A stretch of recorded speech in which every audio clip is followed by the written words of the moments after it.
उमा देवी हैं हैदराबाद से। उमा जी, स्वागत है आपका। हाँ, मैं पुनीत जी, नमस्कार। जी नमस्कार जी। मेरा ईस्ट फेस का प्लॉट है जी, वो 200 गज का है, ओपन है जी। तो वो SPH वाले लीज पे पूछे। सर प्लीज मुझे एडवाइस कीजिए कि मैं उसको क्या करूं जो मेरे को लीज पे वो आ जाए। ईस्ट फेसिंग का प्लॉट बहुत अच्छा है। यहाँ अगर आप यूज नहीं कर रहे हैं तो एटलीस्ट इसमें थोड़ी सी बागवानी जरूर कीजिए, ग्रीनरी करना बहुत जरूरी है। जी हाँ, डॉक्टर साहब विनय है यमुनानगर से। विनय जी, स्वागत है। हेलो जी, पूछिए अपना सवाल। जी विनय, सर। नमस्कार। हाँ सर, हमारा एक प्लॉट है यहाँ पर। जी। ये ईस्ट फेसिंग है और जी। उसी में ही रेजिडेंस है और उसी में स्कूल चल रहा है। जी।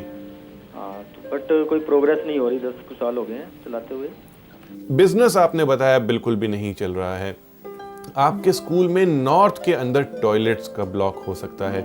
मैं विजुअलाइज कर सकता हूं कि नॉर्थ में टॉयलेट्स का ब्लॉक है आपके स्कूल में, तो आप उसे वहां से हटाइए या उसकी रेमेडी कीजिए।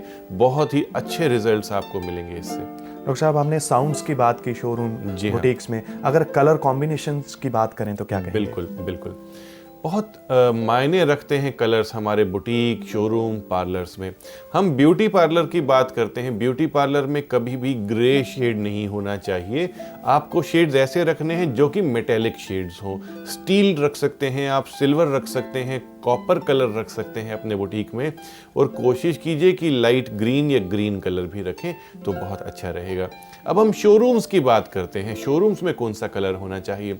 दोस्तों, माँ लक्ष्मी का रंग वाइट माना जाता है, तो प्योर वाइट अगर आप अपने शोरूम में करते हैं तो उससे बढ़िया कोई भी कलर नहीं है। आप आजमा के देखिए, you will be the best person to enjoy this.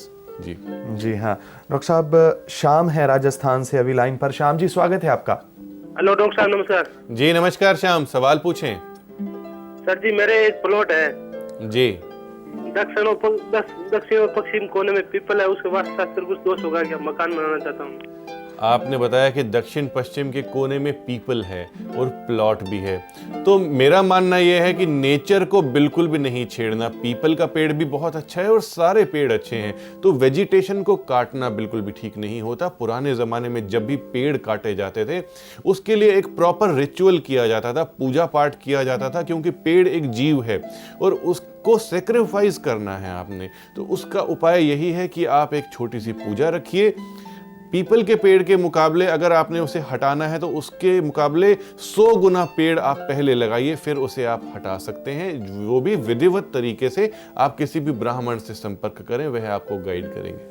Doctor साहब, एक दिनचर्या क्या होनी चाहिए एक शोरूम ओनर के लिए? किस तरह से दुकान का आगाज करें? देखिए, मेरा जो मानना है वो शोरूम ओनर्स थोड़ा सा परेशान हो जाएंगे अगर मैं कुछ चीज़ें बताऊंगा। अक्सर क्या होता है कि आप आते हैं अपने शोरूम में और माथा भी टेकते हैं अपने दरवाजे पर, जो आपका जो चौखट होती है कि आप एक ऐसे कमर्शियल एरिया में आ रहे हैं जिसमें आपकी रोजी रोटी चलेगी। बहुत अच्छी बात है कि आपने दर पे माथा टेका, लेकिन दोस्तों क्या होता है कि आते ही उनके लिए एक चाय का गिलास टेबल पर आता है और अखबार भी साथ में आ जाता है। शिव की गद्दी मानी जाती है जहां पर भी आपका शोरूम है, जिस भी स्थान पर आप बैठ करके बिजनेस कर रहे हैं, उस जगह पर मेरा मानना यह है कि चाय पीना, नाश्ता करना, कचौड़ी खाना। पुरानी दिल्ली में मैं देखता हूं कि अक्सर बहुत सारे जो शॉप ओनर्स हैं, शोरूम ओनर्स हैं, सबसे पहले 11 बजे उनके उस पर एक नाश्ता आता है, जो कि जहां पे वो पैसा डील करते हैं वहीं पे नाश्ता करते हैं, और शाम को परेशान होते हैं कि आज इतना लॉस हुआ, सर दर्द रहता है, बहुत सारी चीज़ें हैं, और ज्योतिषों के चक्कर में भी हम लोग रहते हैं। तो इससे कुछ भी नहीं फायदा होगा। आप अपनी दिनचर्या को ठीक कीजिए। अपने काउंटर पर बैठ के आपने ना चाय पीनी है, ना आपने नाश्ता करना है, ना अखबार पढ़ना है, क्योंकि अखबार पढ़ना एक लेजर का काम है। आप इसे बिल्कुल भी ना पढ़ें। और हमारे शास्त्रों में कहा गया है कि जो कल की न्यूज़ है वह आज आप नहीं लें, क्योंकि प्रेजेंट में अगर आप जी रहे हैं तो बहुत ही अच्छा है। अपने बिजनेस से रिलेटेड न्यूज़ जरूर पढ़ें, क्योंकि वह आपका बिजनेस है, लेकिन बहुत सारी ऐसी न्यूज़ होती हैं जिनमें पढ़ने से ही आपका बिजनेस वहीं ठप हो जाता है। आप घर से पढ़ के आए वह ठीक है, बिजनेस प्लेस पर आपने नहीं करना है। दोपहर के समय क्या होता है, कस्टमर थोड़ा सा कम हो जाता है, क्योंकि गर्मी के दिन में कस्टमर नहीं निकलता है, तो आपने अपना सिर झुकाते हैं और काउंटर पर ही सो जाते हैं। तो कहा जाता है कि जिस जगह पर आप उबासी भी ले लेते हैं वहां मां लक्ष्मी नहीं आती हैं।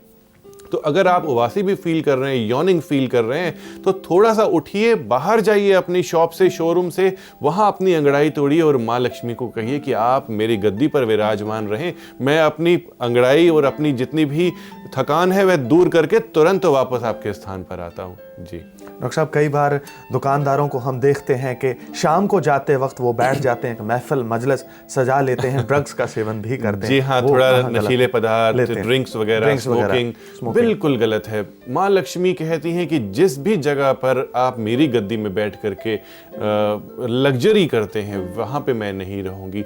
हर तरीके से लग्जरी आपके लिए जायज़ है। आप काम करते हैं, मेहनत करते हैं, तो शाम के समय लग्जरी ज़रूर कीजिए, लेकिन लग्जरी अपने घर जा कर के, अपने बेडरूम में, अपने एक लिविंग एरिया में कीजिए। बिजनेस प्लेस पर जो लोग लग्जरी अवेल करते हैं उनका बिजनेस लॉन्ग रन में चौपट हो जाता है और भारी लॉसेज और इवन दिवालिया तक की भी नौबत आ जाती है। जी डॉक्टर साहब, एक मेरी तरफ से पर्सनल सवाल मैं आपसे पूछना चाहता हूँ, क्या कोई दुकानदार किसी इष्ट, खास इष्ट की पूजा भी कर सकता है बिजनेस को बढ़ाने के लिए?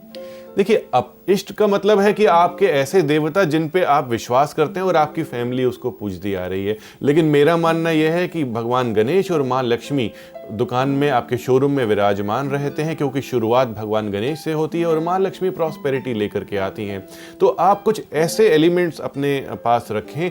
एकाक्षी नारियल बहुत ही अच्छा माना जाता है, बहुत ही शुभ माना जाता है। पीले कपड़े में लपेट के, रोली से सिंदूर करके उसे आप अपने कैश लॉकर में रख सकते हैं या दुकान की चौखट के ऊपर लगा सकते हैं। रोज उसकी धूप बत्ती अगर आप करते हैं तो प्रॉस्पेरिटी बनी रहती है। इसके अलावा गोमती चक्र अगर आप अपनी ड्रॉर में रखते हैं, श्री का जाप करके, वो भी अच्छा रहता है। लक्ष्मी कोड़ी, ओम श्री श्री नमः करके अगर आप जाप करके रखते हैं तो सुभान अल्लाह।